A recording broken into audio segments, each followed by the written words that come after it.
ധനകാര്യത്തിലേക്ക് സ്വാഗതം. ഇന്ന് നമ്മൾ നോക്കാൻ പോകുന്നത് ഒരു കെമിക്കൽ സെക്ടറിലെ ശക്തമായ കമ്പനിയായ TGV സാർക്ക് ലിമിറ്റഡ് എന്ന കമ്പനിയാണ്. ക്ലോർ ആർക്കലി, കാസ്റ്റർ ഓയിൽ, ഫാറ്റി ആസിഡുകൾ എന്നിവയിൽ തിളങ്ങുന്ന ഒരു കമ്പനിയാണ്. ഈ കമ്പനിയുടെ overview, fundamental analysis, technical analysis എന്തെന്ന് നോക്കാം. കമ്പനിയുടെ ഓവർവ്യൂ. TGV സാർക്ക് ലിമിറ്റഡ് 1981 ആന്ധ്രാപ്രദേശിലെ കർണൂലിൽ സ്ഥാപിതമായ കമ്പനിയാണ്. TGV ഗ്രൂപ്പിൻ്റെ ഭാഗമായ ഈ കമ്പനി caustic soda, liquid chlorine, castor oil derivatives, fatty ആസിഡുകൾ എന്നിവയിൽ പ്രമുഖ കമ്പനിയാണ്. ISO 9001, ISO 14001, OSHAS 18001 തുടങ്ങിയ സർട്ടിഫിക്കേഷനുകളുണ്ട്. അതായത് ഗുണനിലവാരത്തിൽ ഒരു കോംപ്രമൈസും കമ്പനിക്കില്ല എന്നുള്ളതാണ്. ഇവർ ഇന്ത്യയിലും വിദേശത്തും B2B മാർക്കറ്റിൽ പ്രവർത്തിക്കുന്നു. കൂടാതെ 38.5 മെഗാവാട്ട് പവർ പ്ലാന്റും 2.5 മെഗാവാട്ട് സോളാർ പവർ പ്ലാന്റും ഇവർക്കുണ്ട്. ഇപ്പോൾ ഈ കമ്പനിയുടെ ഫിനാൻഷ്യൽ ഹെൽത്ത് എങ്ങനെയെന്ന് നോക്കാവുന്നതാണ്. അതിന് നമുക്ക് ഫണ്ടമെൻ്റൽ അനാലിസിസ് നോക്കാം. ഫണ്ടമെൻ്റൽ അനാലിസിസ് 2025 വരെയുള്ള ഡേറ്റ അനുസരിച്ച് TGV സാർക്കിൻ്റെ വിപണി മൂലധനം 1411 കോടിയാണ്. നിലവിലെ ഷെയർ പ്രൈസ് 127 ആണ്. PE ratio 12, PB ratio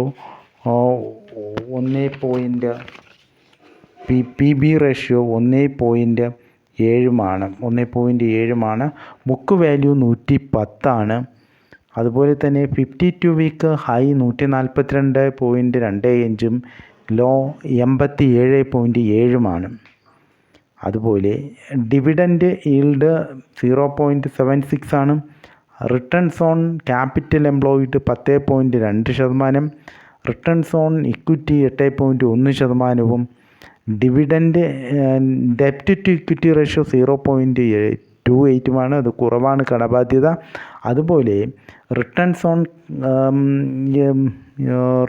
equity 8.1 എന്നുള്ളത് മറ്റുള്ള കമ്പനികളെക്കാൾ വളരെ കുറവാണ്.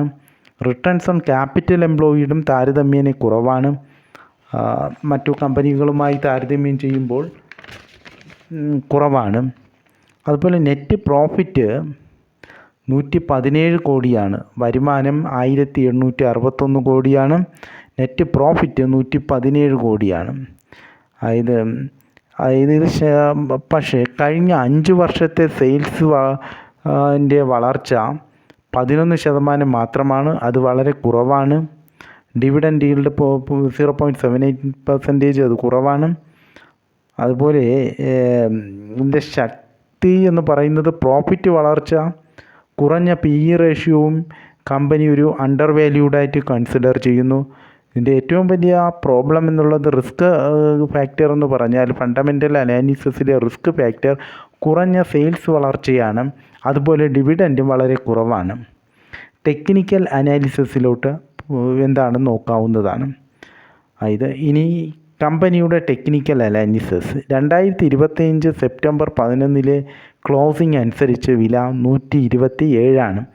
50 ആഴ്ചയിലെ ഉയർന്ന പ്രൈസ് 142.25, 50 ആഴ്ചയിലെ 52 ആഴ്ചയിലെ ഏറ്റവും താഴ്ന്ന പ്രൈസ് 87.70. മൂവിങ് ആവറേജ് ശക്തമായി സെല്ല് വിൽപ്പനയാണ് സൂചിപ്പിക്കുന്നത്. മൂവിങ് ആവറേജ് ശക്തമായ സെല്ലാണ് കാണിക്കുന്നത്. മൂവിങ് ആവറേജ് 5 ദിവസത്തെ മൂവിങ് ആവറേജും 10 ദിവസത്തെ മൂവിങ് ആവറേജും 20 ദിവസത്തെ മൂവിങ് ആവറേജും 50 ദിവസത്തെ മൂവിങ് ആവറേജ് എല്ലാം സെല്ലാണ് കാണിക്കുന്നത്. എങ്കിലും 200 ദിവസത്തെ മൂവിങ് ആവറേജ് ബൈ സിഗ്നൽ കാണിക്കുന്നുണ്ട്. റിലേറ്റീവ് സ്ട്രെങ്ത് ഇൻഡെക്സ് 33.84 ഓവർ സോൾഡിനടുത്താണ് കാണിക്കുന്നത്. മൂവിങ് ആവറേജ് കൺവെർജൻസ് ഡൈവർജൻസ് 0.47 ആണ്. ഇതൊരു ബെയറിഷാണ് കാണിക്കുന്നത്. അതുപോലെ വില്യംസ് ആർ പെർസെൻറ്റേജ് സ്റ്റോക്കാസ്റ്റിക് തുടങ്ങിയ അവയെല്ലാം ഓവർസോൾഡ് സൂചിപ്പിക്കുന്നു. എങ്കിലും ഇപ്പോൾ ഷോർട്ട് ടേം ട്രെൻഡ് ബെയറിഷാണ്. പക്ഷേ ഓവർസോൾഡ് സിഗ്നൽ ഒരു റീബൗണ്ടിനുള്ള സാധ്യത കാണിക്കുന്നുണ്ട്. സപ്പോർട്ട് 125 128 സപ്പോർട്ടുണ്ട്. റെസിസ്റ്റൻസ് 130 132 എന്ന ലെവലിലാണ്. ഈ 132 മുകളിലോട്ട് പോയാൽ ശക്തമായ 132 to 133 ലെവലിന് മുകളിൽ പോയാൽ ശക്തമായ ഒരു കയറ്റത്തിനുള്ള സാധ്യതയുണ്ട്. സെപ്റ്റംബർ 19 ഡിവിഡൻഡ് എക്സ് ഡേറ്റ് ഉള്ളതിനാൽ അതിന് മുമ്പ് ചില മൂവ്മെൻറ്റുകൾ ചില മാറ്റങ്ങൾ ഉണ്ടാകാനുള്ള ചില മൂവ്മെൻറ്റുകൾ ഉണ്ടാകാനുള്ള സാധ്യതയുണ്ട്. ഇതിൻ്റെ കൺക്ലൂഷൻ നോക്കുകയാണെങ്കിൽ TGV സ്രാക്ക് ലിമിറ്റഡ് ഒരു സോളിഡ് കമ്പനിയാണ്. പക്ഷേ കുറഞ്ഞ സെയിൽസ് വളർച്ചയും മത്സരാധിഷ്ഠിത മാർക്കറ്റും റിസ്ക് ഉണ്ടാക്കുന്നു. എങ്കിലും